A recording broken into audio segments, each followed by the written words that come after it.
Alright, how's it going, everyone? This is Black Mamba 44 coming back at you with some more Tyranny. So, like I promised, we are going to venture back to the disfavored camp. It is 3 hours, 15 minutes away. Let's do this, huh?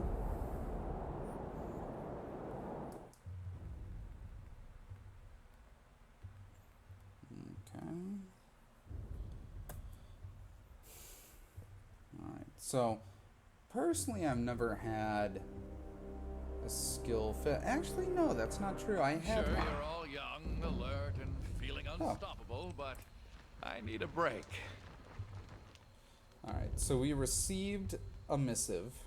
So he's wounded 3 times. That's pretty rough. So this is missives. It is from people who generally... It's from, like, pigeons and stuff, okay? So, it's made the edict claim your worthless life. We are not completely without our senses. We knew Kairos would issue an edict on our valley. Perhaps the Lord has a sick sense of humor, but I can assure I laughed when I learned the death sentence doomed the Oathbreaker and Puppet equally. I had such low expectations for the servant of the so-called Archon of Justice. Tunin seems little more than a passive stooge that sits on a throne to legitimize the carnage and plunder of the other Archons. Phase prosperity that lets Kairos claim one thing while being another. Would have hoped you actually did serve justice, the notion, not the Archon, but your actions have said otherwise. At least I can thank you for proving my cynicism entirely warranted. If you survive this upcoming slaughter, bear witness that I, Tarkus Ari of the Vendering Guard, do take responsibility for the actions of my crew. Should my warriors come before the court's axe, tell Tunin they were starving, desperate, and easily manipulated into a struggle that was mine and not theirs. Sell this lie as well as you would sell the lies of the Overlord. Okay.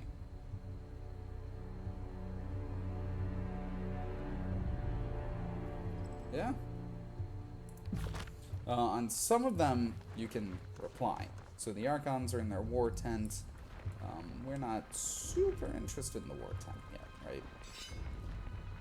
We want this boyo.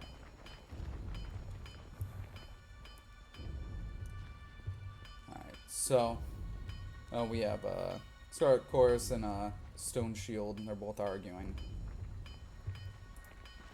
We can intervene. So a horde, Lobo and Mongrel. Don't address me as if I'm common trash. I'm third cousins with Vendrian Lycaria. That fox was given to my father, and he bequeathed it. Shut your cock, scabbard. When you bent your knee to the Voices of Nerat, you forfeited all claims to your garbage ancestry. Now drop it before I kick your... Just drop it. There are plenty of sticks around here. Isn't the menacingly shaped stick the weapon of choice in the chorus? But it's my blade. You'd let me wade into battle unarmed just for a smug little laugh? Is this how you honor your allies? So, seems to be the problem. This house here was, up until recently, our enemy. He raised his falx against us, I knocked him on his ass and helped myself to that weapon of his. A noble piece that he clearly doesn't deserve to wield. And I was offered a chance to make amends by serving Kairos as a vassal to the Voices of Nerat. Why am I still being treated like the enemy when I'm on your side?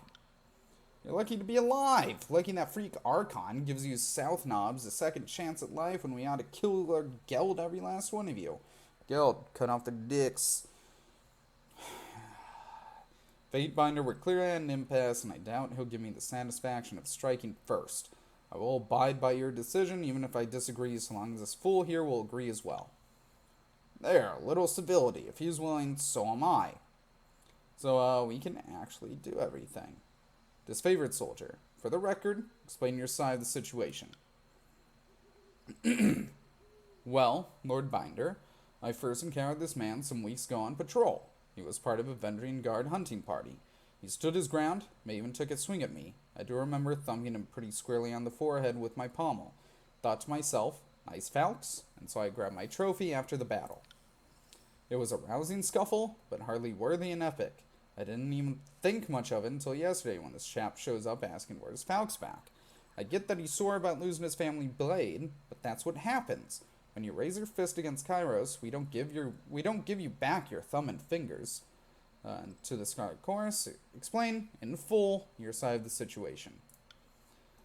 I came around to following the Overlord but recently, and I guess I'm just learning how things work here. Anyway, this guy here, he bested me in battle, no bones about it. Didn't kill me, though. I suppose you could have guessed as much. So verse, kindness itself. Go on, recruit.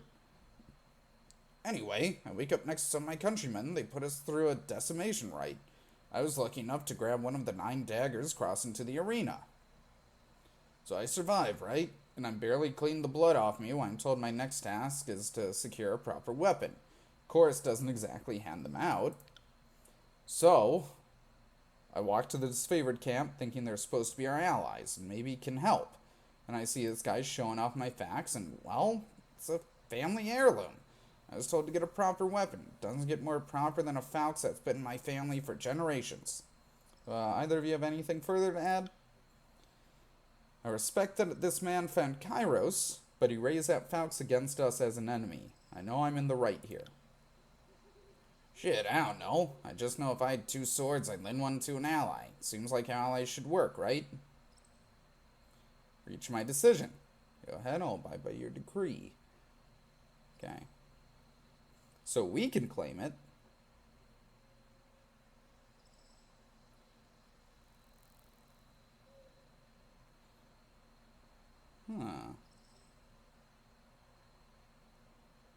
So that's siding with disfavored. That's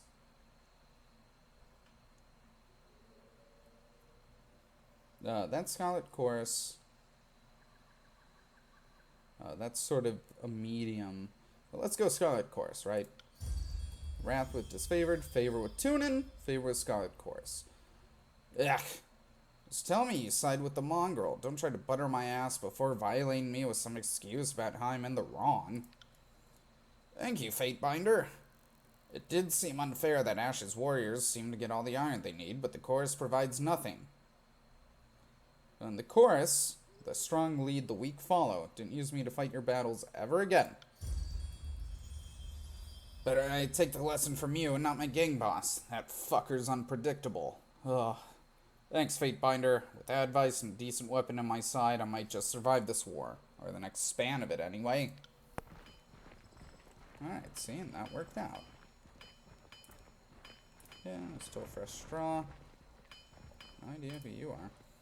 That's Tannis. Have you found the iron yet?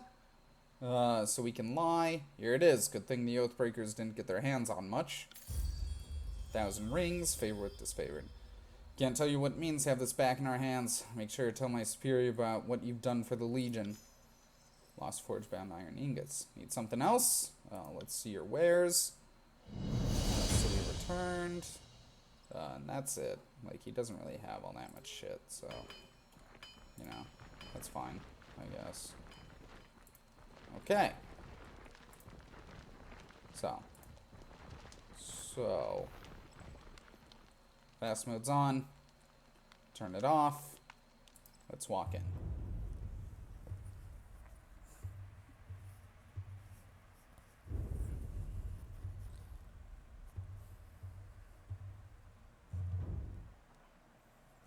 Alright, so, as usual, they are both arguing.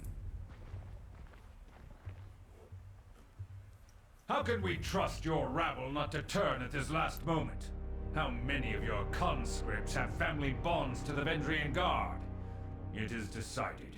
The disfavored will take the vanguard of the assault. It is the only way to assure success before the edict comes to pass. Oh, you're so young. We can forgive you for being stupid.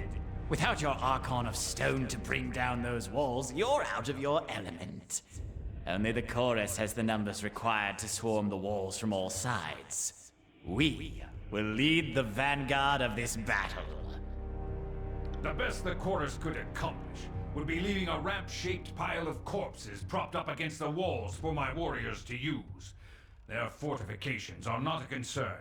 Even understaffed, my Earthshakers could breach the masonry in short order. Another brilliant idea. Cairn's cult is, we're sure, every bit as trustworthy and sane as the late Archon of Stone himself. You did notice the spire at the center of the citadel? Hard to miss it, being only the tallest thing on the horizon and such. Certainly your Earth mages won't do anything stupid like, say, breaking the spire's foundation. What could possibly go wrong? Oh, we love saying that name, Cairn, just to watch him squirm. Graven Ash had so much hair back before he met us.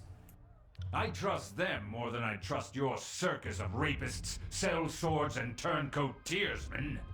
Tunon's Fatebinder has arrived.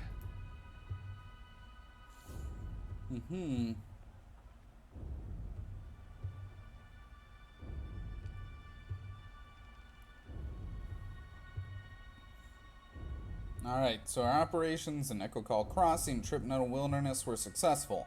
Why aren't you two marching toward Ascension Hall? Nothing would please us more than to be done with this wretched valley. Perhaps if we had more support from the disfavored, and from the court. Now that we are all assembled, I want reports. The Scarlet Chorus was going to resolve the Oathbreaker presence in the Outer Valley. What became of that? Yes, what did become of that? We should know already, yet we do not. If we are not mistaken, the Fatebinder played a pivotal role in this operation. Fifth Eye, shed light on this baffling question.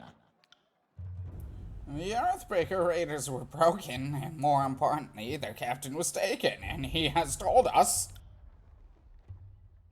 Nothing.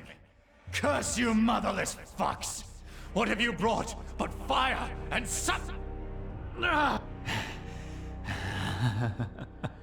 Oh, suffering doesn't really capture the nuance of what we've done. Apologies. We've been savoring this one's defiance. We know much of their inner workings, their desperate allies, their foolish hopes. This is our battle to lose. Why I am on equal footing with Kairos' clown, I will never understand.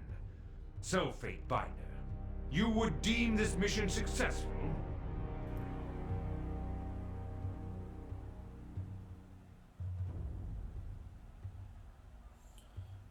Pelux Florian was a boastful leader from an influential family. His recruitment will demoralize the enemy. Iron Marshal, I understand we've established a foothold across the Mittani. Report. Securing the Mittani was a gruesome affair. An agent of the School of Tide still lives, and the river was turned against us. Despite our losses, the day ended in success at Echo Hall Crossing, though victory came at great cost.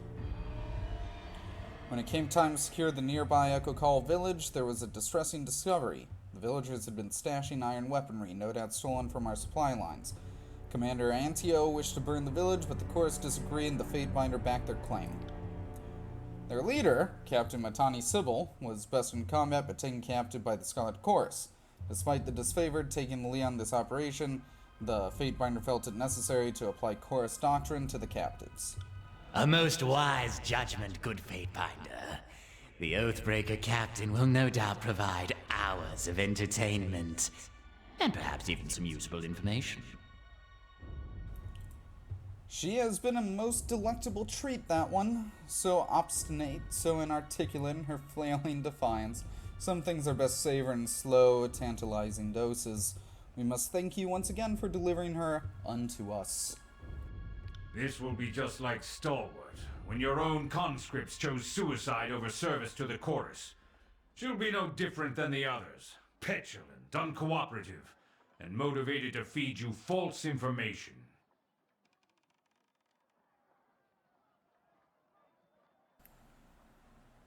You know what? Yeah, let's go against them. Because I already know, unless they change something, this is it, guys. We're gonna have to choose. So, I'm done trying to mediate. So, do you think the Tearsmen are so pathetic and harmless that you seem pathologically afraid of what they might teach the chorus? Calling me a coward in not so many words? You and Nerat are cut from the same cloth. Enough! If these are my allies, why bother with the enemy? Even the low-born Oathbreakers have the honor and decency to... Oh, finish your thought, old chap. They have the honor and decency to... To what? To abide by some sort of deal you made with them? Can you not hear the treachery in his words? How can we be sure he hasn't been stalling this whole campaign? His legion boasts of victory after victory, and yet these half-wit oath-breakers suddenly give the disfavored pause.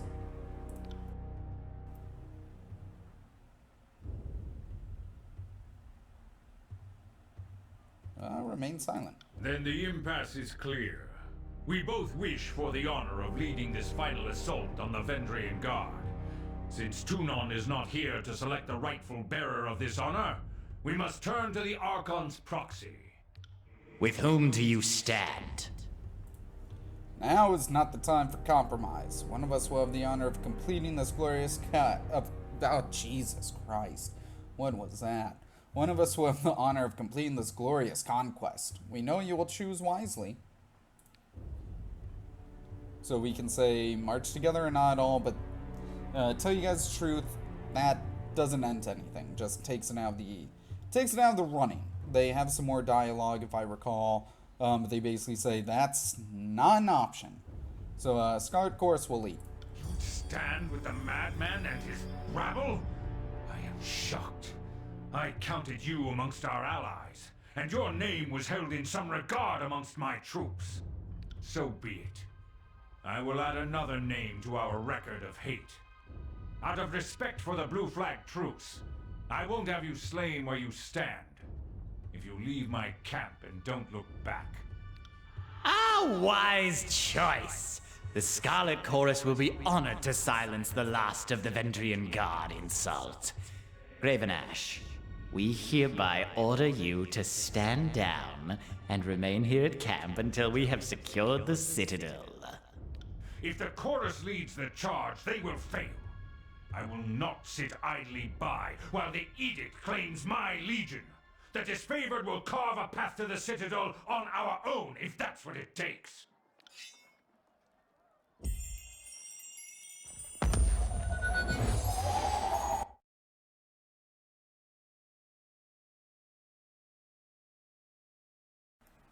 So yeah, we chose Scarlet Chorus. Fifth Eye. Fatebinder! Are you with me, Fatebinder? You don't look hurt, but say something. Something. Ah, good. Same old Fatebinder. Was worried there for a second that you had been seriously hurt. Your guardian here came to rescue you. Taps Barrack. I wasn't trying to save you. I was trying to save her. And what happened, you bleeding hard iron shit tower? I picked her up and she stabbed me. Put a dent in my side that I won't forget. So I put her down and dragged you out here to recuperate. I just stabbed Because him. nobody picks me up unless I fucking tell them to, and I didn't say a word to Barrack on the matter. He had it coming. What is it with you two? This is no time to narrate our life stories. If the edict comes crashing down on our heads, none of it will matter anyway. On that note, better to leave now while we're well parted. You've made your allegiances clear. I hope you serve a good long term with the Scarlet Chorus, and that we never meet on the wrong side of the battlefield.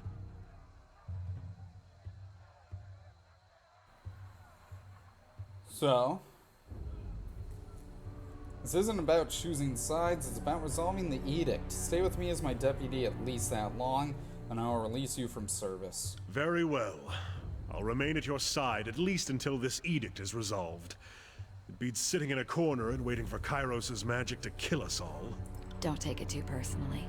That's as tall a compliment as he's ever expressed. As for you, you old sack of wine, this is war. Try to enjoy yourself. The Voices of Nerat has departed for camp, and I'm headed there now. Come join us. We would be honored to have you join us for the assault. I mean, not like there's anything left for you here. Yep. We made our choice. Yeah, we can't even go back in. Pretty sure if we talk, then they say get the fuck out of here and shit. Graven Ash protects. And the guard just nods. So. Yeah, that's it. Alright.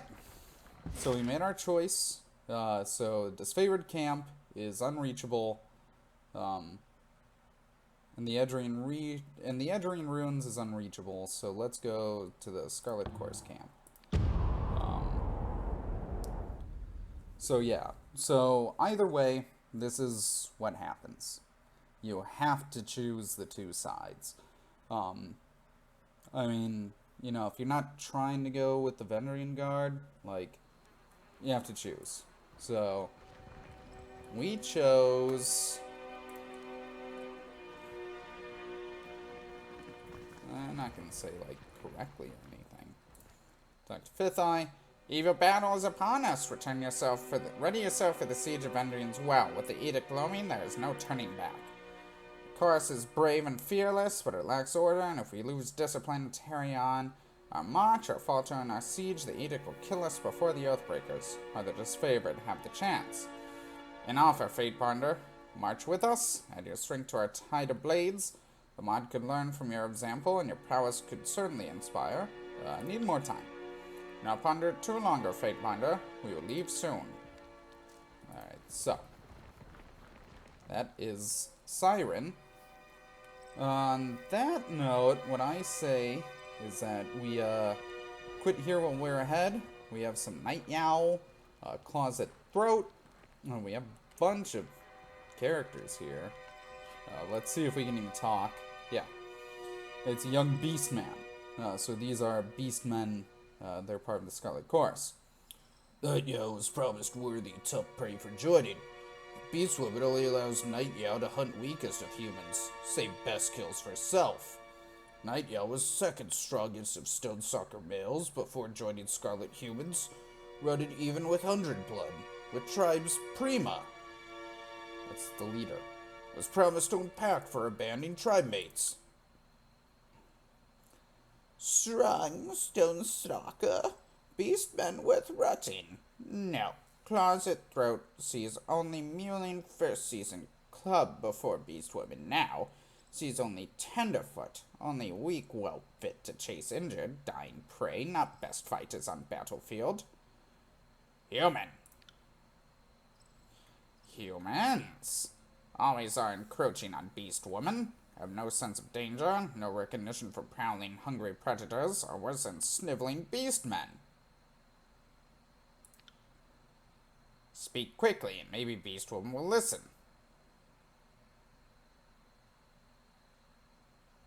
So, let's bare our teeth, I guess. Fuck it. Don't worry, I know how to properly respect a beast. Allow me to gift you an offering of blood and bone. Gain favor. Alright. Alright, let's go down. Yes, Beastwoman likes gifts of blood and bone of fresh kills, but Closet Throat does not want such treats now. Instead, Little Blunt Claw will join Beastwoman in hot slaughter of humans. In one season, soon. So we could say, I wager I'll take you. Oh, what's going on here? Human has keen eyes, yes, can see Beastwoman as disciplining, insolent packmate. Mewling, whimpering male, Night Yowl will learn Beastman's rank in new pack, or will not survive for many seasons longer. What tribe are you from, Beast? Closet Throat was born of tribe with no name and no lands, called Summer Snout by Tearsmen who stole Azure lands from tribe's ancestry. Then Closet Throat became Great Stonestalker, slaughtered own slavers, and fought for tribe's freedom. Tribe who became strong, unbreakable as stone, because of earth mystic called Archon Can. But now Can sleeps and dreams, drifting slowly into death in stone lands. 100 Blood protects free tribe, and Closet Throat fights to kill Martyrsman as Scarlet Stalker. So how'd you join the Scarlet Course? Human pack called Scarlet Course is vicious, cunning, feral, like tribes, like Beastwomen. Course, humans are dirty and reek like rotten meat, so easily shriek and tear at own throats, but also respect strongest of pack. And Beastwomen are strongest of all creatures, our best predators, like Archon called Nerat, Pack's fierce and ruthless alpha is mystic who can swallow prey, blood and bones whole. Makes Beastwoman want to rut, fight, kill. Makes Beastwoman want to rut, fight, kill. Makes Beastwoman want. Wager I could take you. Loyalty with verse. Human is bold as Kith, is born hunter like Beastwoman. If claws at throat did not have runt, whelp cur like nighty owl to train, Beastwoman would happily enjoy fighting with human. Farewell. Alright, so on that note, I think that we just save here. So I hope that you all enjoyed that little bit of gameplay. You know, after that, we should be assaulting Vendrian Castle? Is that? No, it's the Citadel is what it's called, I think. So we're going to assault the Citadel. Like I said, I've never done it with the Scarlet course, so it's going to be a little bit different. I imagine it'll sort of be the same, different dialogue, but we'll see. So right now, it seems like Barrick's with us for the time being. You know, he's probably going to stay with us, but I don't know for sure. So when we come back, I figure we'll try talking with Siren. And, yeah, other than that, I hope everyone here has a great day. And this is Black Mamba 44, out.